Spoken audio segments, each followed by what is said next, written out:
అంటే కంటిన్యూటీస్ బాగా చూసుకుంటాడు. జనరల్గా మనం వాటర్ బాటిల్ తీసుకున్నప్పుడు లెఫ్ట్ హ్యాండ్లో ఉండొచ్చు, రైట్ హ్యాండ్లో ఉండొచ్చు.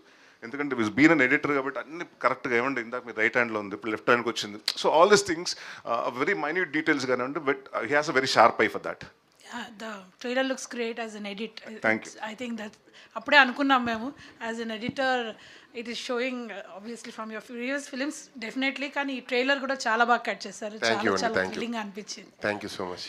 Kamakshi garu, just wanted to ask you something since you are a writer. మీ రోల్ కూడా మీరు కొంచెం రాసే ఉంటారు కదా. So I was just wondering because I can see 3 different faces of Naresh Garu, which shows that he is going to show multiple emotions. But what about you? What is your character going to be like? So I'm just a part of the writing team andi sir tho paatu, but that was just an expression. But నేను ఎప్పుడు ఆ Liberty తీసుకొని when I'm acting in the film, I see the film as a film. నేను ఉన్నాను కాబట్టి దీనికి ఇంకొంచెం add చేద్దాము అనేది ఏం లేదు. Maybe when I write my own script, when I'm directing something, it might happen, but we were sticking true to the story. No, that was just an expression. I was asking you about your role in the film. Okay. How was it going to be and what is it going to add to the story? So it is definitely, అంటే ఖచ్చితంగా చెప్పగలిగే విషయం ఏంటంటే it's not a passing cloud, it's a pivotal role in the entire film. So director గారు, writer గారు చెప్పినట్టు, so it's a cute love story between Karthik and ఆరాధన.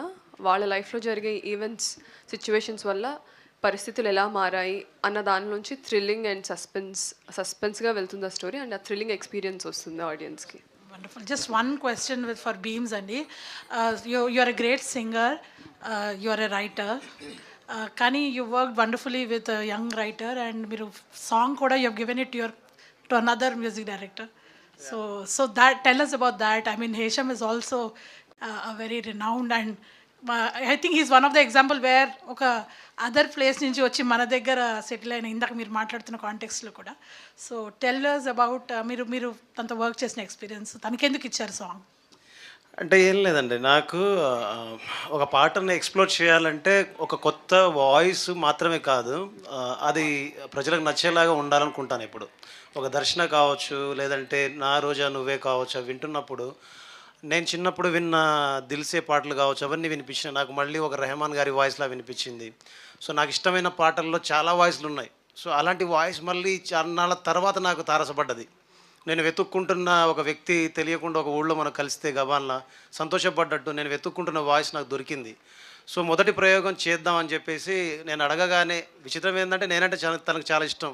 ఎందుకు బాస్ నేను అడగగానే ఒప్పుకున్నా అంటే, నిన్ను చూస్తే ఎట్నో ఉంటుంది, గుండె గట్టిగా కొట్టేసుకుంటుంది, నాకు చాలా ఇష్టం, ఎలా చేస్తావు నువ్వు ఈ పాటలను అడిగారు. ఎలా అంటే ప్రజల నుంచి తీసుకొని తిరిగి ప్రజలకి ఇస్తాను బాస్ అన్నాను. అది ఎక్కడి మ్యూజిక్ అని అడిగారు పాప. అంటే అలాంటి ఒక సరదా కన్వర్జేషన్ అనమాట. సో బాగా నచ్చి దాని తర్వాత ఇది పాడారు, దీనికి మంటే ముందు మా జాతరలో పాడారు. ఎప్పుడు అడిగినా నేను పాట పాడతాను, మీకు అంత బాగున్నాయి, మీకు కంపోజిషన్ అంత నచ్చింది. అండ్ మీరు అడిగారు కాబట్టి అని కాదు, కానీ చెప్దాం అనుకున్నాను, టైం ఉందని ఆగాను actually. But Hesham sir, love you so much. మీరు లేకుండా ఈ పాటకి ఈ స్థాయి వచ్చేది కాదు. దేవ్ రాయకుండా మీరు పాడకుండా, జస్ట్ నేను కంపోజ్ చేశాను అంతే. బట్ దాన్ని మీరు తీసుకెళ్ళి ప్రజల్లో కన్ను దిలి కలను దిలి కాసేపైనా ఉంటానా, నేను పాడితే నాకే నచ్చట్లేదు, బట్ ఆయన పాడితే మీ జనానికి నచ్చింది, నాకు నచ్చింది. Thank you so much sir, and thank you అమ్మ. భీమ్స్ గారు, సార్ భీమ్స్ అని ఇక్కడే అన్నయ్య మ్యూజిక్తో బాగా బిజీ అయిపోయారు. మీరు ఇచ్చిన ప్రతి మ్యూజిక్ కూడా హిట్ అవుతుంది అన్న. సో అందరు కూడా మిమ్మల్ని కోరుకుంటున్నారు కదా, మిగతా వాళ్ళందరూ కూడా కొద్దిగా షాక్ అయిపోతున్న పరిస్థితి అవుతుంది మ్యూజిక్ డైరెక్టర్ కొంతమంది. ఓకే, సో ఈ బిజీ షెడ్యూల్ని ఎలా యూజ్ చేసుకుంటున్నారు? అంటే 25 ఏళ్ళుగా మనం ఎందుకు ఎదురు చూసాం, దేనికోసం ఎదురు చూసాం, ఎలా ముందుకు వెళ్ళాలని మనం ఎన్నో ప్రయత్నాలు చేసాం కదా. సో చాన్నాళ్ళ తర్వాత పని వచ్చింది, చాలామందికి పని దొరుకుతుంది, చాలామందికి ఫుడ్ దొరుకుతుంది, చాలామంది కుటుంబాలు బతుకుతున్నాయి, చాలామంది అవసరాలు తీరుతున్నాయి. ఆ అవసరాలని నా ద్వారా కాకుండా నా ద్వారా ఇస్తున్న ప్రొడ్యూసర్స్, డైరెక్టర్స్కి మీ థ్యాంక్స్ చెప్పాలి, నేను థ్యాంక్స్ చెప్పాలి. జస్ట్ నేను ఒక వర్కర్గానే ఉన్నాను అంతే, లైక్ లేబర్, లైక్ అలా అంతే ఉన్నాను తప్ప మ్యూజిక్ డైరెక్టర్ కూడా కాదు నేను.